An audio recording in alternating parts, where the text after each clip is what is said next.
आगे बढ़ते हैं। यूपी में आज ब्लॉक प्रमुख चुनाव के लिए नामांकन किया जाएगा। 825 ब्लॉक में अध्यक्ष पद के लिए नामांकन सुबह 11 बजे से दोपहर 3 बजे तक किया जाएगा। 3 बजे के बाद नामांकन पत्रों की स्क्रूटनी की जाएगी। कल नामांकन वापस लेने का आखिरी दिन होगा। 10 जुलाई को सुबह 11 बजे से दोपहर 3 बजे तक मतदान किया जाएगा। दोपहर 3 बजे के बाद वोटों की गिनती शुरू हो जाएगी। तो ऐसे में आपको ये जानकारी दे रहे हैं कि आज से ब्लॉक प्रमुख चुनाव के लिए नामांकन किया जाएगा। 825 ब्लॉक में अध्यक्ष पद के लिए नामांकन सुबह 11 बजे से दोपहर 3 बजे तक के लिए किया जाएगा। ये बड़ी खबर इस वक्त हम आपको बता रहे हैं। आज नामांकन दाखिल किए जाएंगे। 11 बजे से दोपहर 3 बजे तक का वक्त रखा गया है। यूपी में आज ब्लॉक प्रमुख चुनाव के लिए नामांकन किया जाएगा। लगातार विशाल हमारे संवाददाता हमारे साथ बने हुए हैं। विशाल, ब्लॉक प्रमुख चुनाव के लिए आज नामांकन किया जाना है, क्या अपडेट है इसको लेकर? देखिए, जिला पंचायत अध्यक्ष चुनाव के बाद ब्लॉक प्रमुख चुनाव जो है वो बहुत ज़्यादा महत्वपूर्ण है और सपा और भाजपा सीधे तौर पर आमने सामने हैं। और आज चूंकि नामांकन होना है और कल जो है नामांकन वापसी का दिन रहेगा और परसों ही मतदान होगा और मतगणना होगी। तो ऐसे में आज का दिन काफ़ी अहम है। 825 ब्लॉकों में जो है पूरा बाकायदा नामांकन होना, इसके लिए राज्य निर्वाचन आयोग की तरफ से सीधे तौर पर निर्देश जारी कर दिए गए हैं। कड़ी सुरक्षा व्यवस्था कराने के निर्देश जारी कर दिए गए हैं। हालांकि कई जगहों पर खबरें आई हैं कि ब्लॉक प्रमुख के जो उम्मीदवार हैं उनको जो है पर्चा नहीं खरीदने दिया गया। कई तरह के आरोप भी लगाए गए पॉलिटिकल पार्टी की तरफ से। लेकिन इन सब के बीच आज नामांकन जो है वो 11 बजे से शुरू हो जाएगा और आज ही जो है नामांकन का दिन रहेगा। उसके बाद कल नामांकन वापस लेने का दिन होगा और परसों मतगणना और मतदान दोनों ही एक दिन रखी गई है। तो फिलहाल आज का अगर हम बात करें तो तमाम जो दल हैं वो आमने सामने हैं। कल ही सपा ने अपनी लिस्ट जारी करी थी। भाजपा ने भी कल सुबह जो है क्षेत्रीय कार्यालयों से लिस्ट जारी करवा दी थी। अब ऐसे में ब्लॉक प्रमुख चुनाव को लेकर भाजपा और सपा सीधे तौर पर आमने सामने हैं। भाजपा ने अपने सहयोगी दल अपना दल को भी सीटें जो हैं उत्तर प्रदेश में दी हैं ब्लॉक प्रमुखों की। इसके साथ साथ कुछ जगहों पर निर्विरोध जो निर्दलीय हैं वो लड़ रहे हैं, क्योंकि कई जगहों पर कहीं भी कैंडिडेट नहीं खड़े हुए हैं। तो ऐसे में ये कहा जा सकता है कि इस बार के जो थोड़ा सा ब्लॉक प्रमुख चुनाव है वो बहुत महत्वपूर्ण इसलिए हाथ से हो गया है क्योंकि जिला पंचायत अध्यक्ष चुनाव को लेकर तमाम जो राजनीतिक दल थे उन्होंने अपना पूरा दमखम लगाया था। ठीक है विशाल, शुक्रिया आपका तमाम जानकारी पहुंचाने के लिए। अब आगे बढ़ते हैं। चित्रकूट में आज से 12 जुलाई तक संघ की बैठक चलेगी। बैठक के लिए संघ प्रमुख समेत सभी बड़े पदाधिकारी चित्रकूट पहुंचे हैं।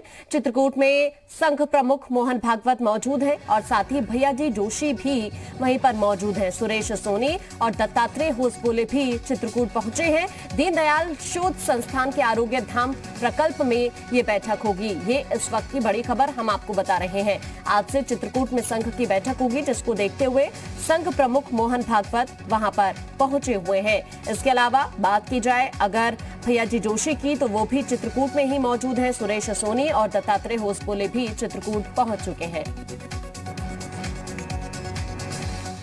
संघ प्रमुख मोहन भागवत ने तुलसी पीठ जानकी कुंड चित्रकूट में धर्म चक्रवर्ती पद्म विभूषण जगत गुरु रामभद्राचार्य महाराज से शिष्टाचार मुलाकात की। दोनों के बीच चित्रकूट के धार्मिक और आर्थिक विकास के अलग अलग मुद्दों पर बात हुई है। लगभग 1 घंटे 30 मिनट तक चली इस बैठक के बाद जगत गुरु ने हिंदी को राष्ट्रभाषा घोषित किए जाने की मांग की है। जगत गुरु ने इस दौरान गौ हत्या पर पूरी तरह से प्रतिबंध लगाने की भी मांग की।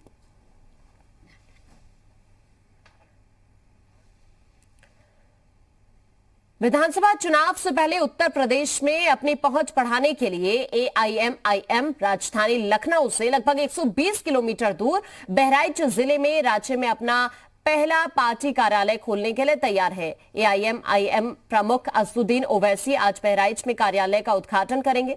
ओवैसी की पार्टी ने यूपी में आगामी विधानसभा चुनाव में 100 सीटों पर चुनाव लड़ने का फैसला किया है।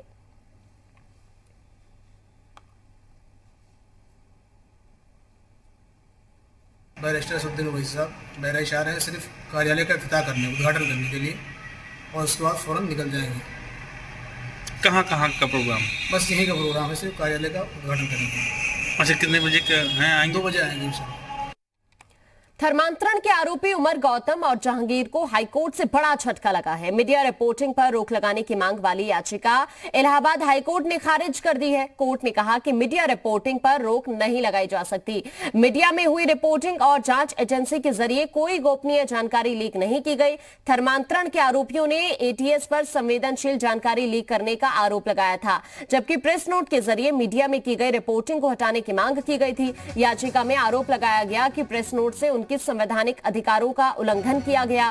कोर्ट ने अपने आदेश में साफ कहा कि जांच एजेंसी की तरफ से कोई गोपनीय जानकारी नहीं लीक की गई है।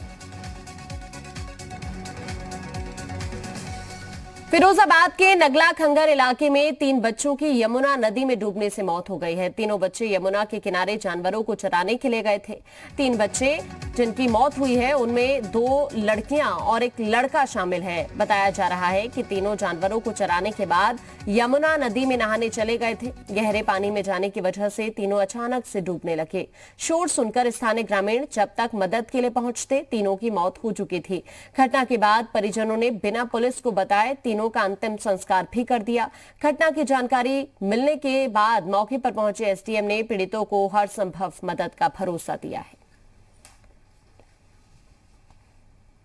सीओ साहब के माध्यम से मुझे एक सूचना प्राप्त हुई थी कि ग्राम मड़ई में 3 बच्चे नदी में डूब गए हैं, यमुना नदी में डूब गए हैं। तो सूचना पर मैं और सीओ साहब मौके पर पहुंचे थे। हमारा राजस्व स्टाफ भी पहुंचा था। मौके पर जाकर के जानकारी की गई। प्रधान, उसके परिवारीजन और अन्य तमाम ग्रामवासी उपस्थित थे। तत्कालीन गांव वालों के द्वारा जब सूचना दी गई तो वहाँ उसी गांव में गोताखोर हैं। उन गोताखोरों के माध्यम से उनको निकलवाया गया और निकलवा करके उनका अंतिम संस्कार किया जा रहा है।